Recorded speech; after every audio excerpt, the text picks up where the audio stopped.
My child, come closer. I have something to tell you that I do not say to everyone.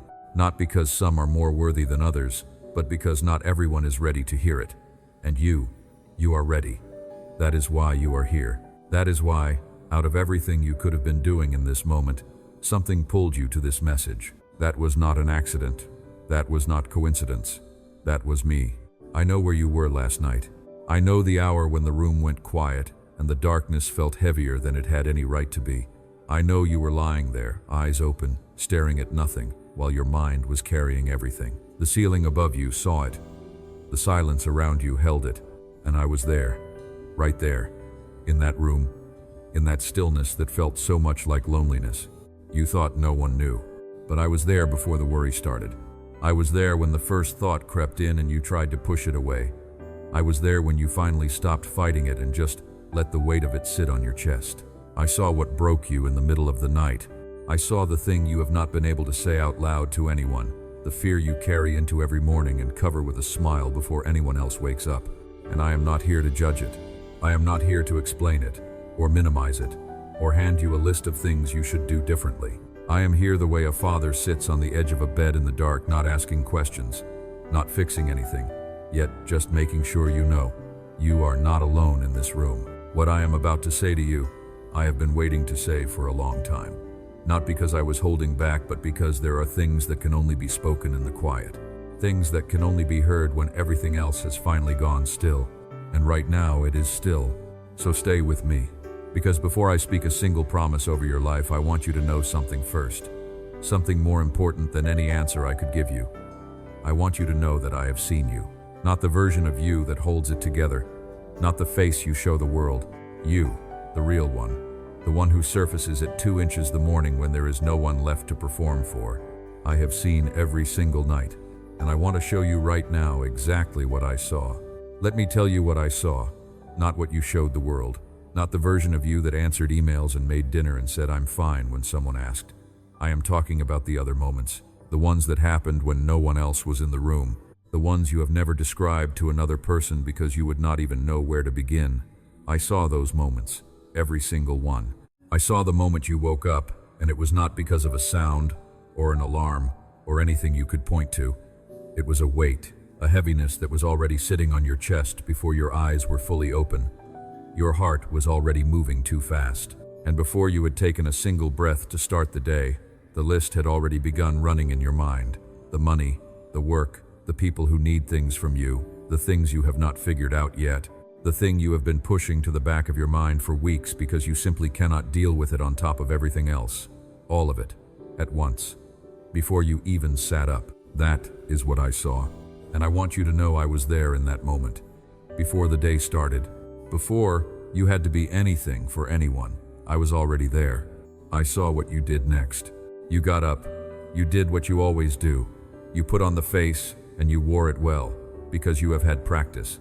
You answered the messages. You smiled when you needed to smile. And when someone looked at you and said, "How are you doing?" you said fine, or busy, or hanging in there.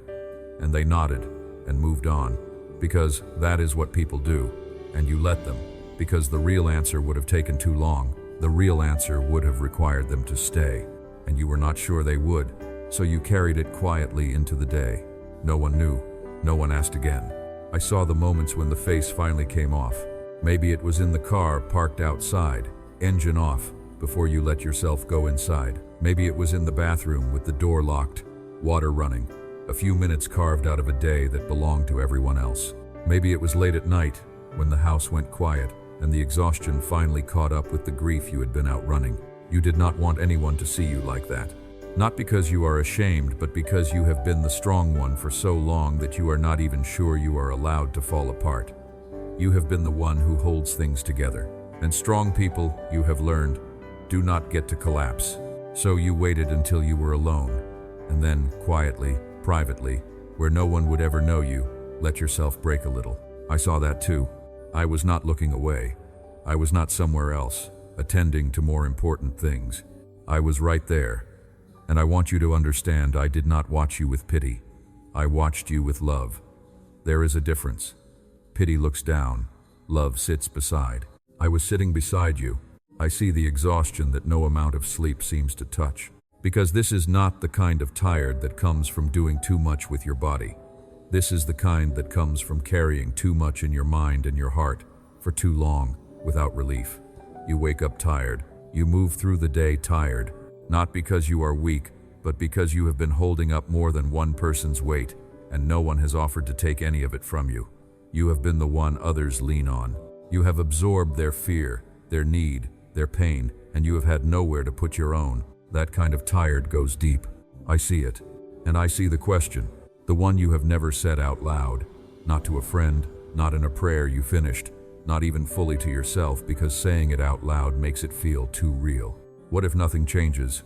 What if this is just how it is? What if you keep going, keep trying, keep holding it together, and a year from now, it is all exactly the same? What if the thing you are hoping for does not come? What if you are waiting for something that is not coming? That fear lives underneath all the other fears. It is the one that surfaces at the quietest hour, when there is nothing left to distract you from it.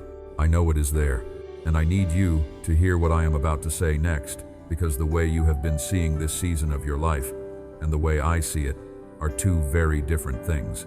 Stay with me, because what you have been calling your breaking point, I have been calling something else entirely. I know what you have been telling yourself. I have heard the story you repeat in the quiet, the one that sounds reasonable, the one that sounds like honesty, the one that feels like the only conclusion a person could reach after everything you have been through. And I am not going to dismiss it. I am not going to tell you that what you felt was wrong, or that your assessment of the situation was foolish, because some of what you believe you are right about. You are right that no one fully understands what you are carrying. You are right that you have tried to explain it, and the words came out smaller than the feeling. You are right that some people looked at you and saw only the surface and moved on. You are right that there have been moments when you felt completely, utterly alone in this. But being unseen by people is not the same as being unseen. There is a difference, and it matters more than you know. People have limitations. They are tired too. They are distracted. They can only see what is in front of them, and even then, they often miss it. But I have no such limitations. I do not get distracted. I do not grow tired of watching over you. I was present for every moment they missed. And I want you to hear this clearly. Your loneliness was real, and you were never abandoned. Both of those things are true at the same time. You are right that you have been fighting for too long without relief. You are right that you have stretched yourself further than most people ever would, and you have done it quietly, without asking for recognition, without letting anyone see the cost. You are right that there is a kind of tired that lives in you right now that sleep does not fix, because it did not come from your body. It came from carrying too much, alone, for too long. But exhaustion is not the evidence of failure. It is the evidence of someone who kept going when giving up would have been easier. It is proof of how hard you have fought. And I want you to understand something. The fact that you are worn down does not mean you are broken. It means you have been fighting without a partner. That changes now. Now let me show you something, because there is an image I want you to hold on to. Something true, something older than your fear. Think of a tree in winter. From the outside, it looks finished. The branches are bare. There is no color, no movement, nothing that signals life. If you did not know better, you might walk past it and think, it is dead. But it is not dead. Under the surface, beneath the frozen ground, in the quiet dark, where no eye can reach, the roots are doing the deepest work of the tree's life. They are pushing further down. They are anchoring. They are preparing for a season that, from the outside, does not look possible yet. You cannot see it happening. The tree cannot feel it happening, but it is happening nonetheless. That is where you are right now. What looks like stillness from the outside is not emptiness. What feels like nothing is not nothing. The work that is being done in you in this season, in this silence, in these long nights, is the kind of work that happens underground, hidden, unannounced, but real. More real than anything visible. The winter does not last forever. It never has. And the same roots that held the tree through the cold are the very roots that will carry everything that blooms when the season turns. Your season will turn. And that quiet hour, that dark, heavy, sleepless hour when everything feels most uncertain, that is not where I am absent. That is where I speak most clearly. When the noise of the day is gone, when the performance is over, When there is nothing left to fill the silence, that is when my voice has the most room. You were not left alone in the dark. You were brought into the one place quiet enough to finally hear me. So before I tell you exactly what I am about to do in your life, I need you to set down the story you have been carrying. The one that says, this is just how it is. The one that says, maybe you are too sensitive. Maybe you are asking for too much. Maybe this is simply the life you were given, and you should stop expecting it to change. That story is not the truth, and I am about to replace it with something that will not bend, will not fade, and will not fail you. Stay with me, my beloved, because what comes next is the reason I brought you here. Let me tell you who I am. I am not a God who watches from a distance.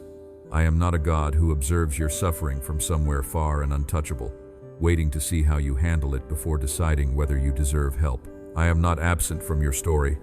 I am not indifferent to your nights. I am the God who sits with you in the dark, and I am telling you now the weight you have been carrying alone. You will carry it no longer. There was a man, once a great man, a faithful man who had given everything he had.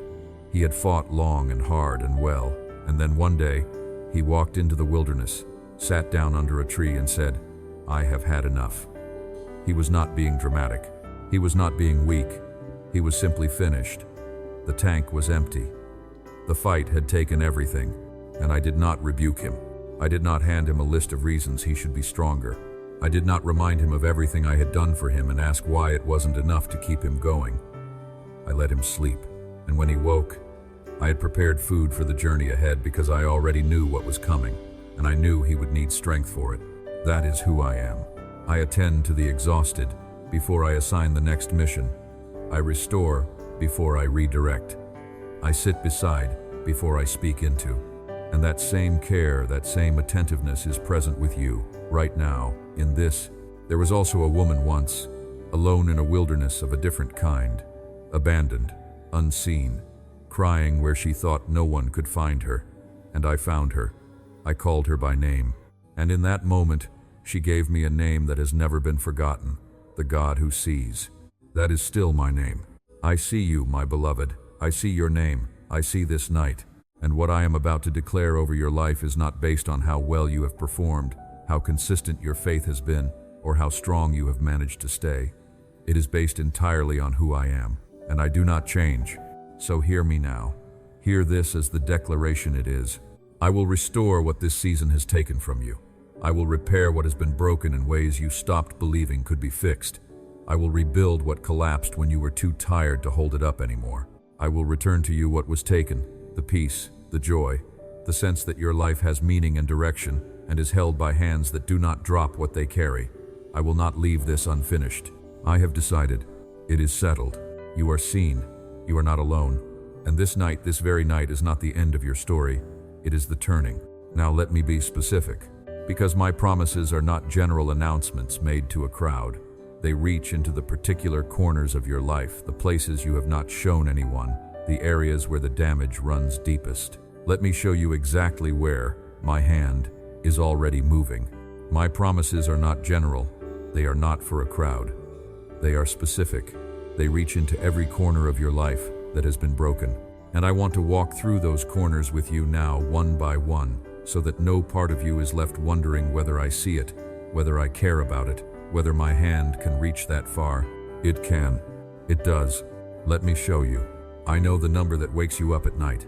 Not a vague worry, a specific number, a specific bill, a specific gap between what is owed and what is available. I know the way you run the calculation in your mind before you are even fully awake, adding and subtracting, trying to find an answer that isn't there yet. I know the particular weight of financial fear, the way it is not just about money, but about what money represents. Safety, stability, the ability to provide, the proof that you are not failing the people who depend on you. You have been carrying that fear quietly.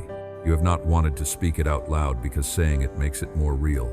So you carry it internally, and it surfaces in the dark, and you try to solve it alone at hours when there is nothing you can do. Here is what I want you to hear. I have never abandoned those who trust in me to provide. There was a man once who sat alone beside a brook with nothing, and I sent ravens to carry food to him. Ravens, the most unlikely delivery system imaginable, because I do not need conventional means to meet unconventional needs. There was a widow once with a small jar of oil and nothing else, and that jar did not run out until the need was met, not because she was wealthy, not because the economy was favorable, but because provision does not come from circumstances. It comes from me. I am your source, not your job, not the market, not a perfect set of conditions that may or may not align. Me. I am not promising you that the path forward will look the way you expect. I am not telling you that every number resolves overnight, but I am telling you with the same certainty I have always operated in, that you will not be abandoned in this. What you need will come. The way will open. The provision will arrive at the moment it is required, not a moment too late. You will not run out. I know the worry you carry about your physical self. Maybe it is something you are waiting to find out. Maybe it is something you already know and are trying to live with. Maybe it is simply the accumulation of years of not sleeping well, not eating well, running on empty for so long that your body has started to speak loudly about what your mind has been ignoring. Maybe the fear is not even specific. It is just a low hum of anxiety about your health that never fully goes quiet. I want you to hear this. I am not absent from your body's story. I am in the waiting room with you. I am present in the uncertainty. I am not standing at a distance observing what happens to you physically as though it is outside. My concern, your body matters to me. Your rest matters to me. The way you have been running on reserves that should have been replenished long ago, I see that. And I am not indifferent to it. I am not making you a promise about a specific outcome, because I know you have learned to be cautious about promises you cannot verify. But I am making you a promise about my presence. I am here in the part of your health story that frightens you most. I am working in ways that do not always announce themselves, and the same hands that formed you know exactly what you need in your body, in your mind, in your energy, in your ability to rest. What has been depleted, I can replenish. What has been worn, I can restore. You are not just a mind with problems to solve. You are a whole person, and I care for all of you. You have been the strong one for a very long time. You have been the one others turn to, the one who holds the family together, the one who shows up when things fall apart, the one who manages both the generation behind you and the generation ahead of you simultaneously. You have poured into your children when you were empty yourself. You have cared for aging parents while carrying your own unresolved fears. You have maintained the structure of the home emotionally, practically, relationally, while quietly wondering when someone would ask how you are doing. The answer, most of the time, has been no one.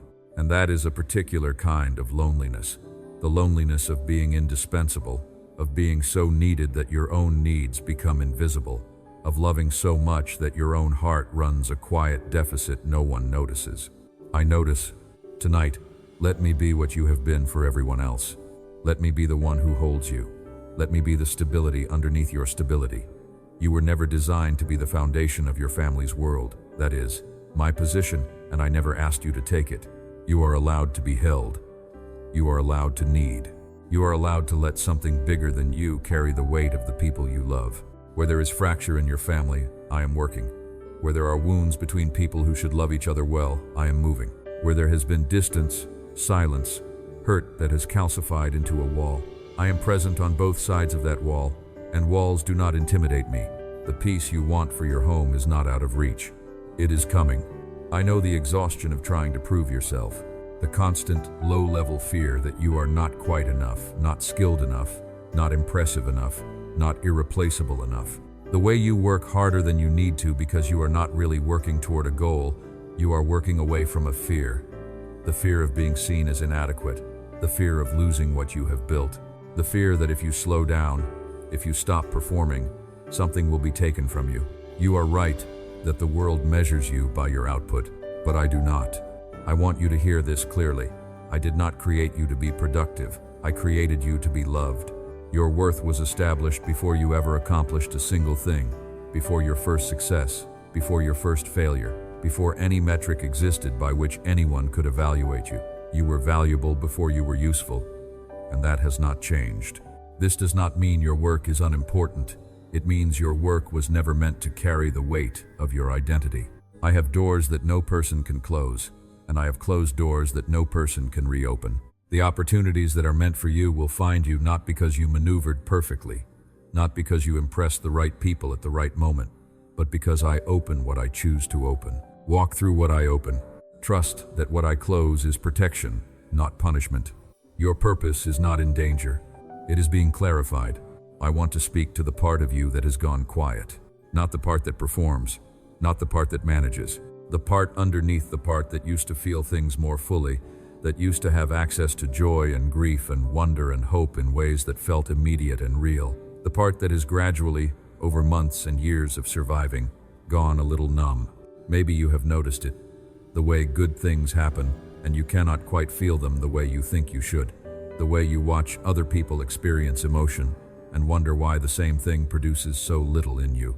The way even your sadness has become muted, not because you are not sad, but because you have been sad for so long, in such isolation, that the feeling has worn a groove and settled there without peaks or resolution. That numbness is not a character flaw. It is what a heart does when it has been protecting itself for too long without relief. It is the emotional equivalent of the body forming scar tissue protection, yes, but also a signal that something underneath needed tending and did not receive it. I am going to tend to it. The part of you that has frozen, I will thaw it, gently, not all at once, because that is not how healing works. But steadily, you will begin to feel things again, real things. The warmth of an ordinary morning, the quiet satisfaction of a moment of genuine rest, the unexpected arrival of something that makes you smile without effort. These things are not gone from your life. They are waiting on the other side of the wall your heart built to survive. I am the one who knows how to take that wall down without damaging what it was protecting. Your inner world is not lost. It is waiting to be unlocked. I know the specific loneliness of being surrounded by people and still feeling completely alone. I know what it is to be in a room full of familiar faces and feel like a stranger. I know the particular ache of wanting to be truly known, not the version of you that everyone has agreed to accept, but the actual, unedited, complicated, sometimes struggling person underneath and not finding anyone willing or able to go there with you. Some of the people who should have stayed walked away. Some of those who hurt you were people you trusted deeply, people whose absence or betrayal left a wound that others cannot see because it is internal. You have not stopped grieving that loss, even if you have stopped talking about it. You have become more careful since then, more guarded, less willing to extend yourself fully, because you have learned what it costs. I am not going to tell you that what happened was not painful. It was. I am not going to minimize what those losses cost you. They cost you something real. But I want you to hear this. The people who walked away do not get to determine your future relationships. Their departure is not a verdict on your worth. It is not evidence that you are difficult to love, or too much, or not enough. It is evidence that they were not the right ones for the road ahead.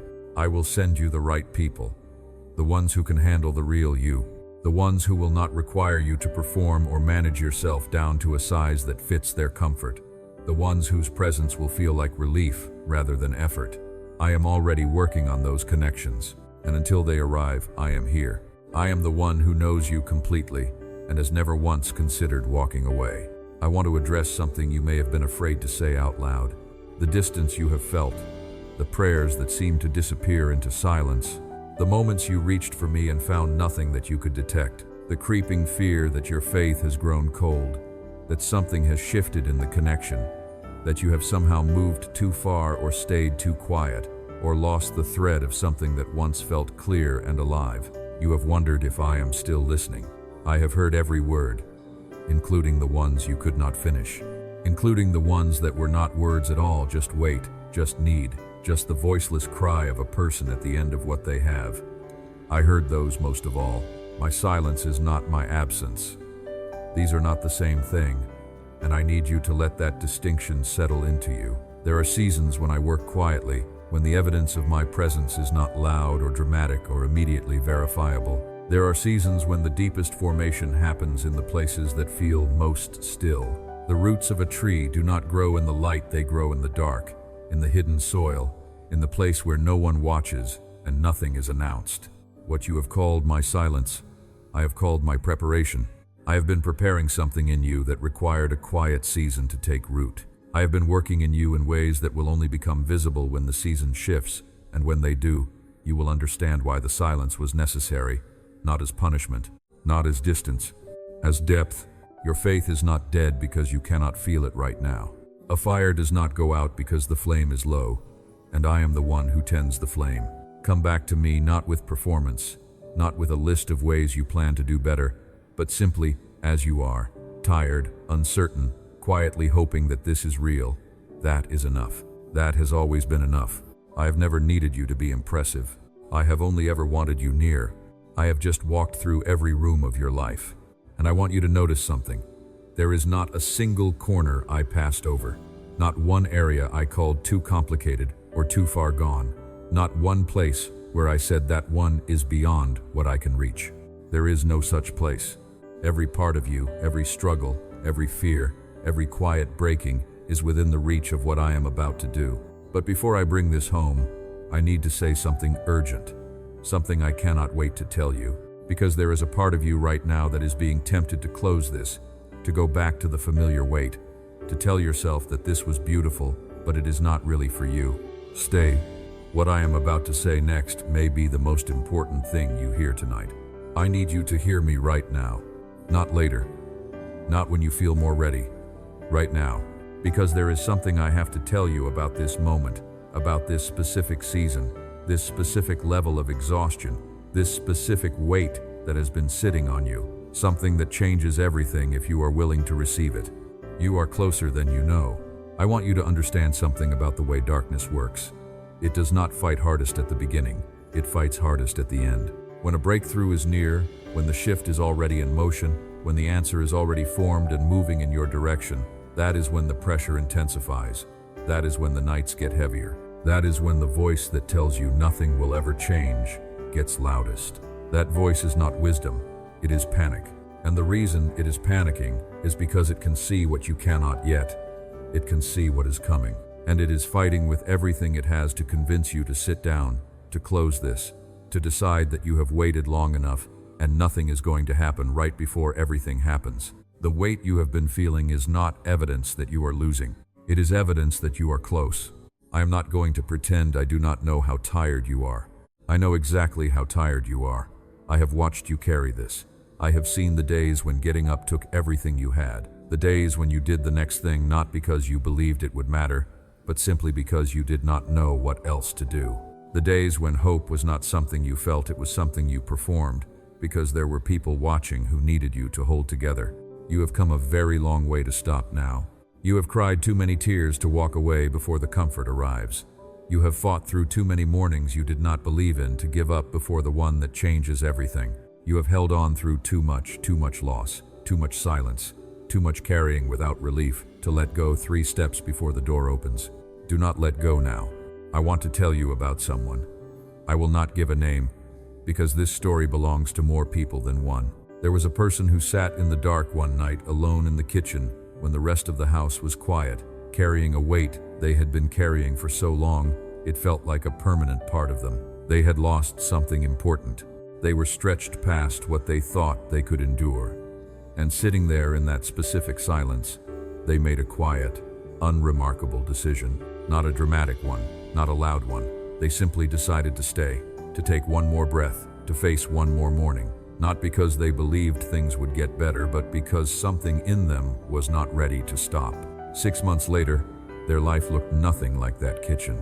Not because everything was instantly fixed, but because that night, that quiet, small, private choice to remain became the hinge everything else turned on. And the story that came out of their survival became a light for other people who sat in their own kitchens, in their own midnights, wondering if anyone had ever felt what they were feeling. Your story is being written for more than just you. What you walk through and what you walk out of will become the very thing that reaches someone else who is sitting exactly where you are sitting right now. Your breakthrough will be their hope. Your testimony will be the voice they hear when they cannot go on. Your survival is not just about your life. It is about every life your story will one day touch. So hold on through the night that has no answer. Hold on through the silence that feels like abandonment. Hold on through the morning you do not believe in yet. Hold on through the moment when everything in you says it is pointless, because I am telling you from where I stand, where I can see the whole arc of this, that it is not pointless. Hold on, because I have not finished writing your story, not even close. I know what I just said has reached something real in you, something underneath the exhaustion, underneath the numbness, underneath the careful wall you have built, something that still hopes, even when you are afraid to let it. And I also know that a part of you even right now is whispering that it is too late, that this is for other people, that your situation is different, too complicated, too far gone for even this to reach. Stay, because what I am about to say to you next is the thing I most need you to hear. It is the truth that has been buried under every lie the darkness has told you about yourself. And once you hear it, really hear it, nothing will ever sound the same again. Come close. I need to tell you something quietly, not loudly, not as a declaration over a crowd, just between us, just here, in this moment, where it is only you and me. The darkness has been lying to you, not occasionally, not in small ways. It has been running a sustained, patient campaign against your sense of who you are, feeding you lines in the early morning hours when you are most vulnerable, when your defenses are down and the silence makes everything sound more true than it is. And some of those lines, my beloved, you have started to believe. I am going to correct every single one of them right now. The darkness says you are too much for everyone, that the fullness of you, your need, your feeling, your complexity, is more than people can bear, more than you should ask anyone to carry. I say, you are exactly enough for me, not a reduced version of you, not the managed, apologetic, careful version you present to the world. All of you, the exhausted you, the doubting you, the you that cried in the car and then walked inside and pretended everything was fine. That person exactly as they are is who I chose, is who I love, is who I am speaking to right now. The darkness says nothing will ever change, that this is simply your life now, and hoping otherwise is naivety. I say, I make all things new. This is not a motivational phrase, it is a description of what I do. Newness is not something I occasionally produce for especially deserving people. It is my nature. What I touch, I transform, and I am touching your life. The darkness says you are alone in this, that no one truly understands, no one is with you, no one sees the interior of what you are carrying. I say, I was here before this began. I was present when the weight first settled on you. I was present through every night you endured without relief. I have not been absent for a single moment of this. You have never been as alone as you felt. The darkness says you are too weak for what is ahead. I say, my strength is made perfect in weakness, which means your weakness is not an obstacle to what I want to do. It is the very condition in which I work best. You do not need to be stronger. You need to let me be strong in you. Now let me speak your real name over you, not the name your fear has given you, not the name that formed in the worst moments of your worst years. Your real name, the one I have always used. You are chosen, not as a last resort, not by default, deliberately, specifically, before you had done anything to earn it. You are loved, with a love that does not fluctuate based on your performance, does not cool when you pull away, does not reach a limit you can exceed. Constant, decided, unrevocable. You are accepted, not the polished version of you, the real one, the one sitting here right now, tired and uncertain and quietly hoping this is true. You are forgiven. Every failure that still has a voice in the back of your mind, it does not have a vote in how I see you. It is finished. It does not define the room you are allowed to occupy. You are redeemed, which means nothing in your past is wasted. Not the pain, not the loss, not the years that felt like they went nowhere. I am the God who takes what was broken and builds something the unbroken version never could have been. You are seen. Every hidden moment, every private grief, every prayer that felt like it disappeared into the ceiling. I received all of it. None of it was lost. You are known. Not the surface of you, the depths, the parts you have never shown anyone, the questions you are afraid to ask, the hopes you have stopped admitting you still have. I know all of it, and I have not run. You are mine. This is the one the darkness fights hardest, because everything else depends on it. You belong to me, not as a possession, as a beloved, and I do not abandon what is mine. I do not grow tired of what is mine. I do not give up on what is mine because the season got hard or the waiting got long. Now let me silence 3 specific lies that I know you have been carrying. The first, I have to figure this out alone. You were never designed to carry this by yourself. The weight was never meant for one person.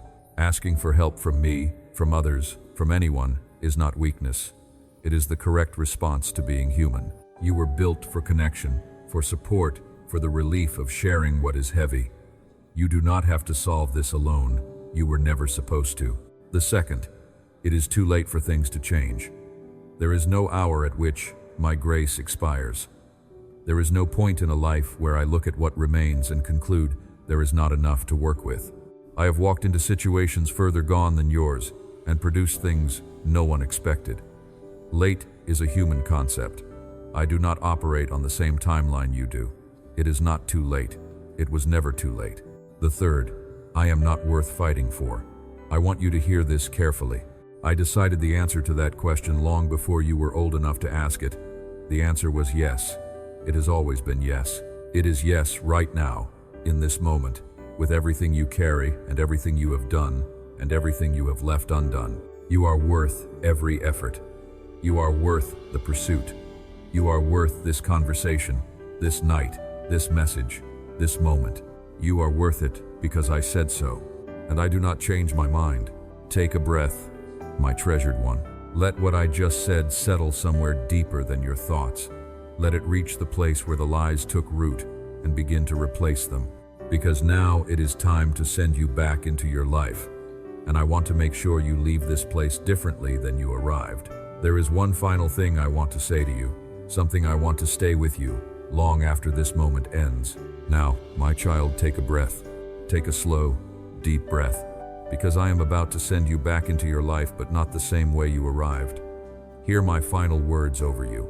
You came to this moment broken, tired, and unseen. But you did not leave that way. You came carrying a weight that had no name. You came with questions that had no answers. You came in the dark, in the quiet, in that particular kind of loneliness that visits in the hours when the rest of the world is asleep and you are left alone with everything you cannot solve. And now you leave known. You leave seen. You leave with a promise that has your name on it. Not a general promise made to a crowd. A specific, settled, unbreakable word spoken directly into your life by the one who made it and has never once stopped watching over it. Let me pray over you before you go. May the peace that you have been searching for in all the wrong places find you now quietly, without announcement. The way dawn arrives, not with a sound, but with a slow, certain light. May the weight you carried into this moment be lighter when you carry it out. May you sleep tonight with the knowledge that you are held not by your own strength, not by your own understanding, but by hands that do not tire and do not let go. May tomorrow look different because tonight something shifted. Not in your circumstances, in you. Tonight, you are not alone. Tonight, you are not forgotten. Tonight, the darkness does not have the final word. Tonight I do. If what you heard tonight reached something real in you, something that needed to be touched, I want to ask one small thing. Not for me, for someone else.